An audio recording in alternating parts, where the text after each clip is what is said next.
Hello, this is Dr. Grande. Today's question is, can I analyze the case of Peggy Nadell? Just a reminder, I'm not diagnosing anybody in this video, only speculating about what could be happening in a situation like this. If you enjoy this video, please like it, subscribe to my channel, and consider supporting me on Patreon. I will put the link to Patreon in the description for this video. First, I'll look at the background of this case, move to the timeline of the crime, then offer my analysis. Peggy Nadell was born on October 11, 1933, in Brooklyn, New York. Her parents were wealthy, and she enjoyed a life of privilege. She met a man named Robert, and they became romantically involved. He was extremely successful in the furniture business. The couple married and moved to Valley Cottage, New York, which is in Rockland County. They had 2 children, Suzanne and Jim. At first, Peggy was a homemaker, but then went back to college and earned an MBA. She took a job with Xerox and eventually became an executive. Her daughter Suzanne also worked at Xerox and later worked for a hospital. In 1993, she married a welder named Bobby. Jim became a mental health professional and worked in Florida. He married a woman named Diana. She was from Jamaica and had been married before. Jim and Diana had 2 children together. In November of 2003, Peggy's husband Robert died unexpectedly. By this time, Peggy was retired, and her net worth was almost $4 million. She spent a lot of time with her grandchildren and would give money to her daughter-in-law, Diana. Peggy lived alone in Rockland County, but both Diana and Suzanne were in regular contact with her. Before moving to the timeline of the crime, let's hear a word from today's sponsor, Delete Me. Over the past few years, I have covered a lot of stalking cases, which involve a perpetrator easily finding personal information online.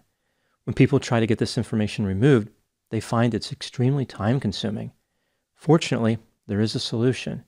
Delete Me is a subscription service that can eliminate this type of personal information that is for sale online. They have the straightforward mission of removing customers' information from search results and upholding your right to manage and remove your personal information. The privacy experts at Delete Me work continually to remove information from over 750 data brokers. This gets rid of your personal data like address, occupation, marital status, age, names of relatives, and so on.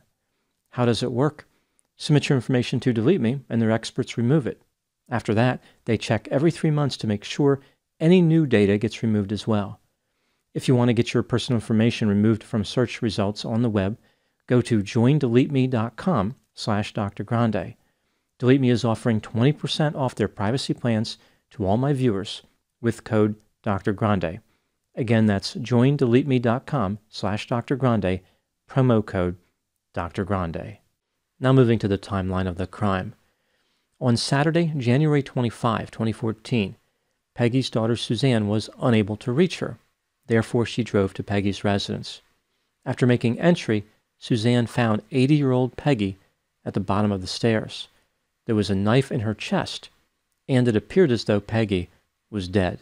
Suzanne pulled the knife out of her mother's chest before calling 911 at around 9 a.m. Suzanne told the operator that Peggy must have tripped over a cat at the top of the stairs, fell down the stairs, and stabbed herself with the knife in the process.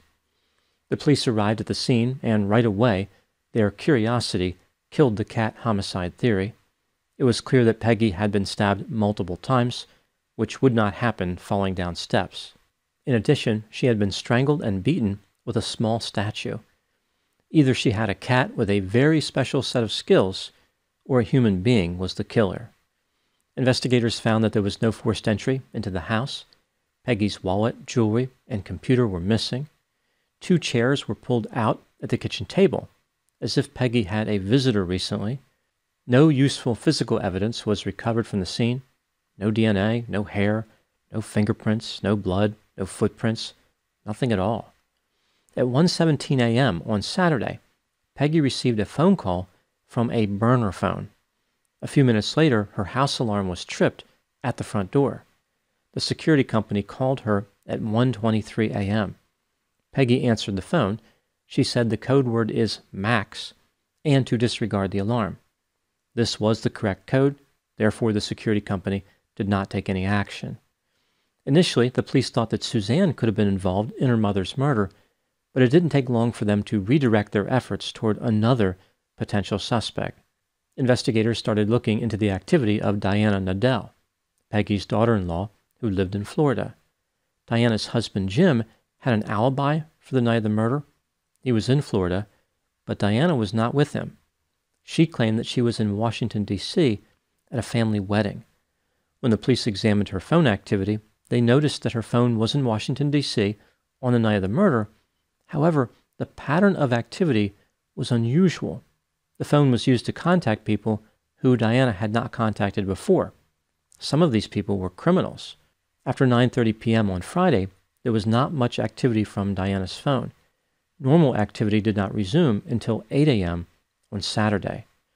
The police wanted to learn more about that burner phone that was used to call Peggy right before the murder. It had been sold at a family dollar store in Miami, Florida, about 2 miles from Diana's residence. Video surveillance from the store captured an associate of Diana's named Karen Ham Samuels purchasing the phone on January 23, 2014, 2 days before the murder. The burner phone was activated by a woman named Andrea Benson. This is someone who Diana did not have contact with until traveling to Washington, D.C., so Andrea must have been a new friend. Video surveillance from the airport showed that Andrea picked up Diana the day before the murder. Investigators checked on the activity from Andrea's phone and found that late on Friday, January 24, the phone traveled from Washington, D.C. to New York, where Peggy lived. They did not know if Andrea was the killer or if Andrea and Diana drove to New York together. The police asked Diana where she spent the night in Washington, D.C., and then listened to her phone calls to see her reaction. Diana called people and asked them to say they were with her on Friday, January 24. The police knew that Diana was trying to cover her tracks. The police interviewed Karen, the woman who bought the burner phone in Miami. She told them that Diana told her that she was in Peggy's house on the night of the murder. Karen was never charged with any crime. On May 20, 2014, Diana and Andrea were arrested in connection with Peggy's murder. Diana asked for an attorney, but Andrea unwisely decided to talk to the police. Here's the story that she provided them. Andrea's mother was supposed to pick up Diana from the airport, but was unable. Therefore, she asked Andrea to do it. Andrea had never met Diana before. They did not know each other at all. After the airport pickup, Diana started talking about how she wanted to murder her wealthy mother-in-law and needed some help. So Diana was introducing the idea of a murder conspiracy to a complete stranger. Diana mentioned how she would be getting a large inheritance from the murder and would be willing to pay Andrea $10,000. Due to financial concerns, the idea of having $10,000 was extremely attractive to Andrea. After the women talked for about an hour, Andrea was convinced that murder was the way to go. The homicidal conspirators contacted a woman named Tanisha Joyner and asked her to use Diana's phone in Washington, D.C. The idea here was to fabricate an alibi for Diana, as if she had been using her phone in Washington, D.C. the entire time.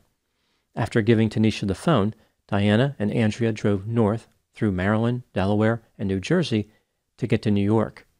They arrived at Peggy's house, and Diana used the burner phone to call Peggy.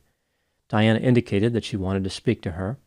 Peggy did not suspect this was a setup for murder, and she let the women in the house. Diana and Andrea were both wearing hairnets and gloves in order to prevent leaving evidence behind. As Andrea watched, Diana and Peggy talked for a few minutes at the kitchen table. After this, Peggy went upstairs to use the bathroom. The women followed her. When she exited, Andrea wrapped her purse strap around Peggy's neck and tried to strangle her. This proved to be more difficult than she thought. Andrea told the police that Peggy just wouldn't die. Diana jumped into the attack and beat Peggy in the head with a small statue before retrieving a knife and stabbing Peggy to death. The two killers cleaned the crime scene thoroughly and tried to make it look as though a robbery had occurred by pulling out drawers and stealing items. They drove back to Washington, D.C. and disposed of the items they had stolen. Andrea Benson pleaded guilty to second-degree murder. She was sentenced to 20 years to life in prison and is eligible for release in May of 2034, when she will be 45 years old. Tanisha Joyner pleaded guilty to hindering prosecution and was given no prison time. Initially, Diana Nadell was going to fight the charges. To give herself an advantage, she tried to persuade someone to kill Karen and Tanisha. This led to Diana receiving a few new charges, including criminal solicitation. Ultimately, she pleaded guilty to first-degree murder and conspiracy to commit murder and was sentenced to 23 years to life in prison. Diana Nadell will be eligible for parole in May of 2037, when she is 73 years old. Now moving to my analysis. Here are my thoughts on a few areas that stood out to me in this case. Item number 1. As I mentioned, the police initially thought that Peggy's daughter Suzanne could have been involved in the murder. There are many reasons they believe this. For example, Suzanne pulled the knife out of her mother's body. She mentioned that her fingerprints would be on that knife. She stood to gain financially from her mother's death. According to the police, she talked about inheriting the money. She allegedly said, "This is not the way I wanted to get my money." Suzanne offered an implausible theory to the 911 operator and to the police about a fumbling feline furball who foiled a female's footing on a flight of stairs. Suzanne frequently visited a ShopRite store not far from her home. In the month before the murder, she had been to that store 22 times. On the night of the murder, Suzanne changed this routine. She went to a different ShopRite store close to her mother's house, where she purchased rubber gloves and cleaning supplies. Even though this didn't look too good for Suzanne, there were reasons to believe she was not involved. For example, it's clear that whoever used the burner phone had done so to announce their presence to gain entry into Peggy's house. Perhaps they said something like, "I'm here, open the door." Suzanne did not need to do this. She had a key to Peggy's house and the code for the alarm system. In addition, there was no unusual activity on Suzanne's phone. One would think that committing a murder would have disrupted her normal routine. Suzanne made it clear that she was upset with the police for suspecting her of the murder, but to be fair, she did seem like a good potential suspect in the beginning. Furthermore, the police never arrested her, and ultimately they found the real killers. I think the lesson learned here is that when stumbling upon a murder scene, don't touch the murder weapon, don't talk to the police about how you'll be getting a lot of money, and don't implicate any cats in the murder. Item number 2. In her retirement, Peggy Nadell was known for enjoying her wealth. She wore stylish outfits and expensive jewelry and would frequently go on trips around the world. She was described as refined, sophisticated, and having a great sense of fashion. Diana was extremely attracted to this lifestyle. She wanted to have everything that Peggy had. Peggy was very close to Diana and to the grandchildren. She spent a lot of money on them. Prior to the murder, Peggy even planned on taking Diana to Italy. Peggy was about 30 years older than Diana. Statistically, Peggy was going to die first, and Diana would have had access to the inheritance through her husband. There's a sense that Diana was impatient and not too good at math. Peggy was nothing but kind to Diana and regularly sent her money, but that was not good enough. Diana just could not wait to get her hands on Peggy's fortune. Item number 3. In some ways, Diana Nadell was careful about how she planned the murder, like creating an alibi with her phone and wearing a hairnet and gloves. But in other ways, she was incredibly haphazard. After landing in Washington, D.C., she told Andrea, a stranger who was just there to pick her up from the airport, that she would hire her to commit a homicide. As if this wasn't bizarre enough, Andrea agreed.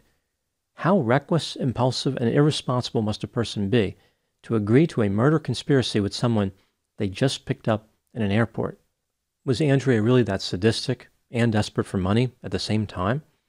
It seems as though she overinvested in the phrases "opportunity knocks" or "who knows what today might bring." Perhaps she should have been thinking of something like "temptation is everywhere." Now moving to my final item, number 4. When Diana and Andrea entered Peggy's house to kill her, they had a heated debate about the homicide. Neither one wanted to be the person who physically carried out the murder. This behavior in particular reveals the degree of sadism, greed, and callousness possessed by Diana and Andrea. In Peggy's final moments, she was forced to witness two people argue about who was going to murder her for her money. One of these killers was a person who Peggy trusted and loved. This was the payment Peggy received for her kindness, generosity, and affection toward her daughter-in-law. As it turns out, expressing these traits in relation to Diana was a poor investment.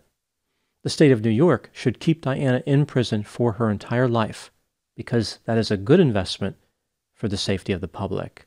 Those are my thoughts in the case of Peggy Nadell. Please put any opinions and thoughts in the comment section. They always generate an interesting dialogue. As always, I hope you found my analysis of this topic to be informative. Thanks for watching.